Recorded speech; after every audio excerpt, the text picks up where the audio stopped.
Star Trek Strange New Worlds Season 2 premiere. Still rip-roaring, but not as standalone as we were led to believe.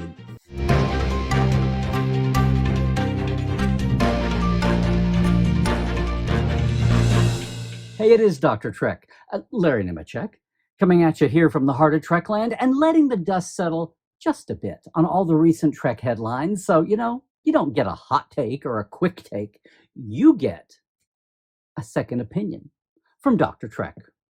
Hey, look, I have been writing, editing, interviewing, hosting, analyzing, archiving, dot connecting, and, well, fanning Star Trek for a while now. And I just want to say, Strange New Worlds is back. Yeah, rip-roaring, I'd say so. Season 2, Episode 1, Episode 201, The Broken Circle. Well, it's anything but. It's written by Akiva Goldsmith and Henry Alonzo Myers, the top showrunners of the show, directed by Chris Fisher, who's not only a co-executive producer, but just directed that amazing Season 1 finale, A Quality of Mercy. My first takeaway, though, as the show unwound and as it developed along was, you know what? I know all the other series, animated and live action, done for and in production and coming down the road, are all serialized. Strange New World is the only standalone series we have. It's been a revelation to a lot of folks who are new to Star Trek. That's awesome. But you know what? For a standalone story, there's a lot of nuance here. I mean, we have a holdover saga from last season, La'an chasing down the little girl survivor. We've got story overlap to come, that Gorn scene at the end. We've got pending overlapping scene delayed, the trial of Una. And then we've got the A story here. The revelations about La'an, and the chase and the deception, and then the actual plot. The plot to Cajitar 4, by the way. Cajitar with a C, not a K. But hey, yeah, things pick right up where they left off. It is rip-roaring indeed. In fact, one reviewer called it Strange New Worlds getting its swagger back, same as always.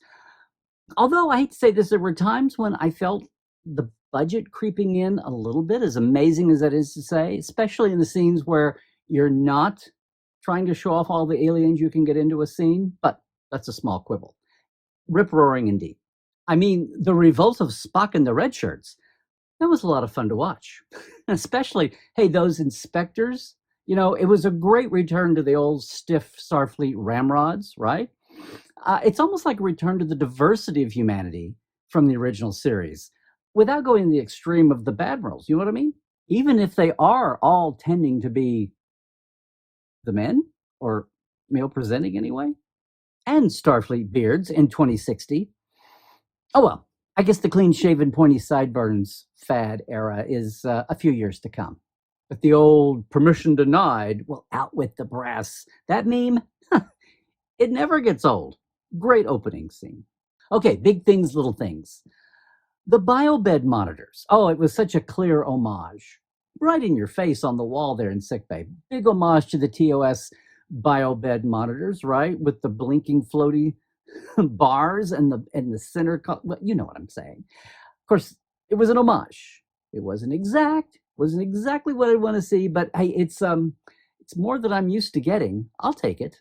Ion radiation is a throwback to Next Generation, the Soliton wave experiment, right? In New Ground.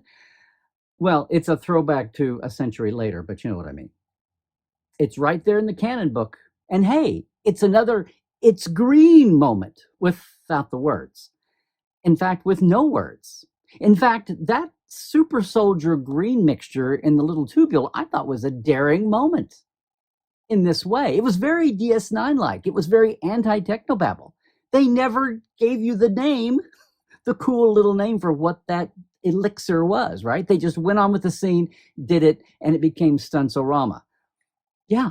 I mean, I'm fine with it when they don't give the drug name. I get PO'd when there's no planet or no species name, but drugs, tech, we can live with that.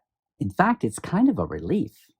And kind of real worldish, especially from, I would say, professional medical types in that situation. Oh, and it was a long wait, but I love the Klingons in this show. I mean, they've all been teased in the promos and the trailers, but you know what? They do look like they're right out of the late TOS movies. The makeup style, the basic vibe of the costume and makeup working together. It feels very Star Trek 6-ish, which, if you think about it, is okay, about 30 years down the line, but still, I think it works just fine. You know, we haven't seen an augment face. Thank you, Enterprise, for that explanation. Maybe that comes down the line. Maybe the augment presentation by the Empire to Federation interfacing, maybe that's an outgrowth upon reflection after losing the war. I don't know. I mean, they couldn't have all been meeting up with Spock and La'an and having a great old drinking time. You know, there's some stiff ramrods on the Federation side as well. I'm looking at you, James T. I mean, I'd love to see some augments in the background as we go along with Strange New Worlds. We actually did get some smooth heads in the big rebound second season of Discovery, remember? Well, around the edges. I mean, before the big jump and all. Now, Feds and Klingons cooperating in a business venture, as mercenaries, as pirates. I mean, there's not without future precedent. We at least saw Klingons and Federation types working against type together in the Great Conspiracy that almost tried to sink the Khitomer Accords from Star Trek VI. So it's not totally without future precedent. I mean, I'll go for it. Plus, in this whole setup, we get the hard and fast number 100 bodies slaughtered from the Federation Klingon War of just past. Now, that may not be all troops. That sounds like it includes civilians. But that's a good number to have. Tragic, but it's good for canon. One little bother, though, I miss the Klingon teeth for everybody, even the women. I mean, it just gives a certain timbre and huskiness, right? It just reshapes your mouth, makes sure the actors would love that kind of thing. Klingon teeth, Ferengi teeth, some of the other aliens. It just adds that. There are so many Klingon characters. I was kind of amazed how many Klingon characters there were. Some of them just had a few lines apiece. I just missed having that Klingon bulk in the whole persona. And you know, one other thing about this Klingon Federation partnership for crime, it still shows that there's money and wealth and a profit motive here at this point in time. That's the way it was in the original series. And you know what? It was even there a century later in Picard's time, in Cisco time, for the non-Federation species, right? I mean, well, yeah, Ferengi, but don't forget the Orion Syndicate too. They were criming up a storm. Oh, and it's nice to know, apparently proms are still a thing. Oh, yes, and before Corbomite and the Crimson Force Field, apparently the Ruse Hall of Fame began with the antimatter detonation switch. Way to go, Lon. But I do have some questions. From before your sun burned hot in space. Well, maybe not that long. Look, Spock in command of the Enterprise. Okay, well, now, in command can mean a lot of things. This seems to be a little bit bigger than being in command of a survey science party, taking a shuttlecraft out to study phenomena. Well, that's what happened in the Galileo 7, TOS. Much was made about how that was Mr. Spock's first command. Definitely seems to be in command here. He has the con in the absence of Pike. Okay, something else for us to retcon, to finesse? Let me think on this one. But can I just say, I mean, it never bothered me that much when Brent/Data did it. But here, when Ethan/Spock tells Pelia, I don't, that the contraction for Spock. I do not. It's just fingernails on a chalkboard for me. Sorry. Oh, but hey, I got to say, it was so cool to see Starbase One again, old Starbase One, you know, and with all the Valley Forge silent running tree domes out there, it was very cool. But what's with all these one-off ships? I mean, was that an Archer type parked down the line from? I want to know what all those ships are. Those little flying wedgie ships. We are so spoiled by Picard. Come on, guys. Just let us know. But you know what? For all of that, the big thing here, and I've seen the tech heads chattering about this for days now, is the whole crossfield class for that broken circle, red flag, false flag ship that was created, right? The 1279, the good old 1279, otherwise unnamed. I mean, Mitchell calls it, she calls it a crossfield class, I think. So you've got interpretation there. Actually, how do we know that the Glenn and the Discovery, RIP, how do we know that they weren't modified crossfield? I mean, there is a USS Crossfield out there that we've never even seen before. How do we know that they weren't modified for the spore drive experiments and not the exact template?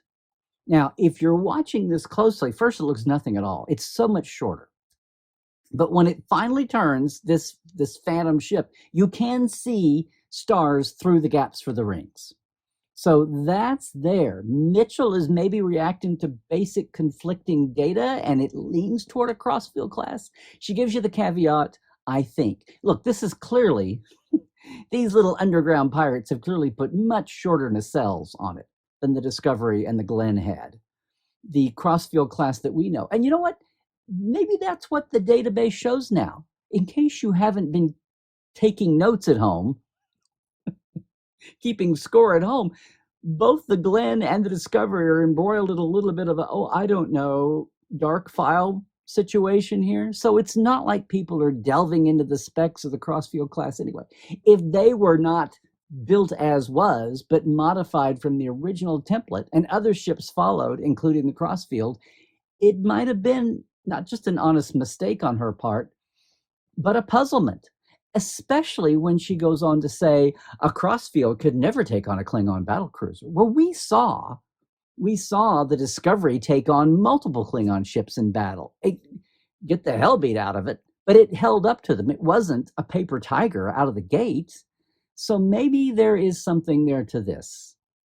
But hey, how about that D7, huh? Not bad. Well, better than I was expecting. Better than that sickbay biobid monitor. But one thing, on the way home, Spock is talking in real time with April back at Earth or Starbase One. I mean, and they were far down on the border. Cajitar is now on the official mapping system, and it's down by Tribble Prime or Iota Beta Geminorum. So I'm going to assume that Spock was well on his way home when the Admiral asked him to bring her home. We'll just fudge that. Now, our cast of characters. First off, welcome, Chief J. Welcome to Noah Lamana. And, Toronto Trek's tradition of hiring gender diverse characters and actors is continuing. Chief Kyle got a bump. Chief Kyle left. Andre Day Kim went over to the Vampire Academy.